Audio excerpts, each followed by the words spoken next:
Hello travelers! Just a few days ago, the beta for version 7.1 has officially started. And you'd be surprised to know that despite being this early into version 7.0, we've already gotten a ton of information about what's coming in the next patch. From Vodyanitsa and Vesna coming in version 7.1, to a brand new world boss, the upcoming anniversary rewards, new events, and other exciting changes coming in the next version. This video has everything you need to know about what's coming in the next patch. Now, without wasting any more time, let's dive right into the video. But before we dive into all of that, one quick thing. I know a lot of you are saving every single Primigem right now, whether it's for the current banners or for some of the upcoming characters. So I wanted to help one of you out, which is why I'll be doing a Welcome Moon giveaway in this video. And to enter, all you have to do is leave a like and comment on the video. You don't have to subscribe or do anything else. I just wanted to keep it simple so everyone has a fair chance to enter. I'll be announcing the winner next week in the community tab, so make sure to keep an eye out for that. So with that out of the way, let's get back to everything coming in version 7.1. Starting off with the new map. This time, it seems we won't be getting any new map expansion. Instead, we're getting a brand new world boss called the Guardian Blade of Drifting Snow in this patch. As for its main mechanic, once the boss falls below a certain amount of HP, it will surround itself with an ice coffin that periodically deals cryo damage to anyone nearby. Triggering stellar glimmer reactions makes this coffin more fragile, after which stellar conduct and stellar swirl attacks become especially effective against it. If you don't damage the ice coffin, the boss will recover some of its HP and create an ice blade to counterattack. But if you manage to damage it, the boss will instead become weakened for a short period of time, giving you a much better opportunity to deal damage. As of now, the only character that requires its material is none other than Vesna, who uses this boss as drops for her ascension. So if you're planning to pull for her, this is one of the bosses you'll have to farm once version 7.1 goes live. Moving on, let's take a look at the new characters we're getting in this patch. The first character we're getting in this patch is none other than Vesna herself, the new 5-star Anemo Sword character designed around dealing stellar swirl damage while staying on the field. As for her kit and playstyle, most of Vesna's gameplay revolves around her elemental skill. After using it, she enters a special combat state where attacking enemies begins building up a unique resource.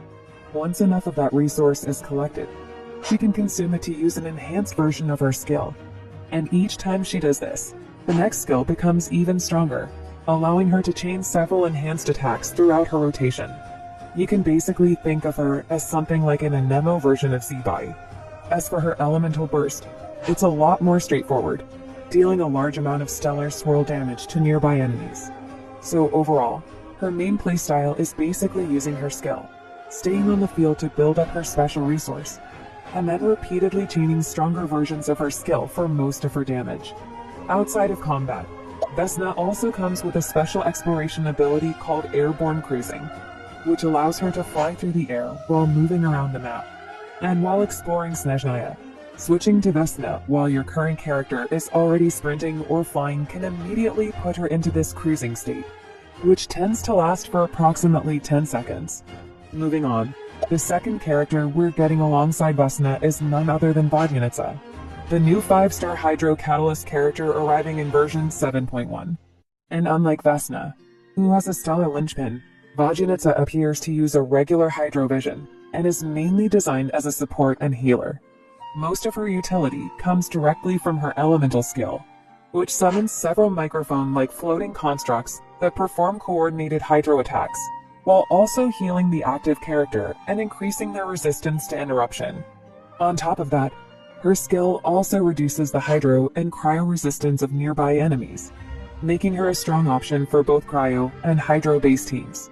Her elemental burst is much simpler, dealing a large amount of Hydro damage, while most of the actual support in her kit instead comes from her skill and passives. Vodyanitsa also comes with her own unique exploration mechanic. Whenever she enters the water, her swimming animation automatically changes into her mermaid form. While in this form, she can move much faster, but at the cost of depleting more stamina. Also, her passive allows her to sing various notes, similar to how players can play different notes using musical instruments. But in Vodyanitsa's case, she produces those notes through her own voice instead, making her singing an interactive part of her gameplay.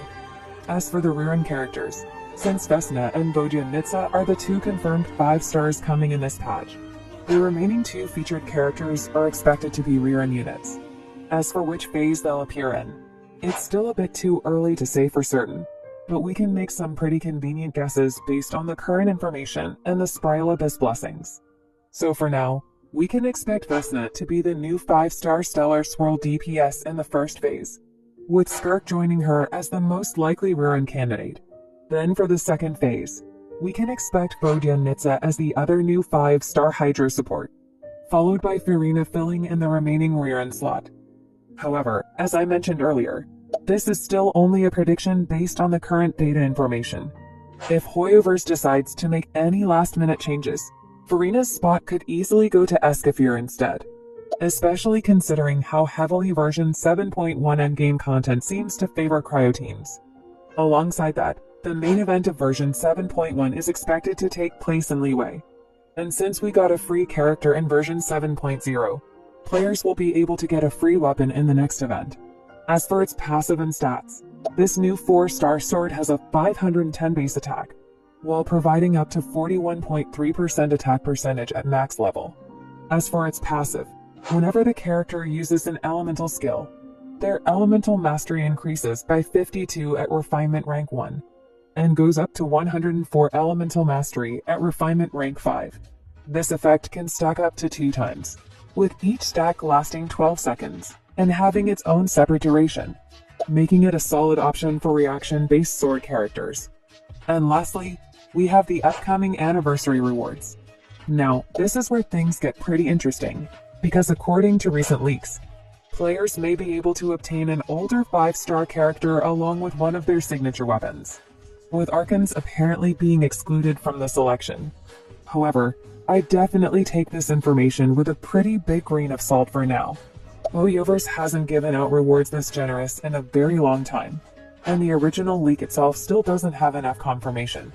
So aside from the usual free 5-star selector and the 20 free pulls, I wouldn't treat the rest of the anniversary rewards as confirmed just yet, at least until we get more reliable information.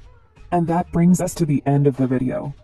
With all the exciting content coming in version 7.1, along with new characters, a brand new boss, and the free event rewards, there's definitely a lot to look forward to. I hope this video helped give you a clear overview of what to expect. As always, I'll keep you updated with more details as they emerge. If you enjoyed the video and found it helpful, don't forget to like, subscribe, and hit the notification bell so you won't miss any future updates.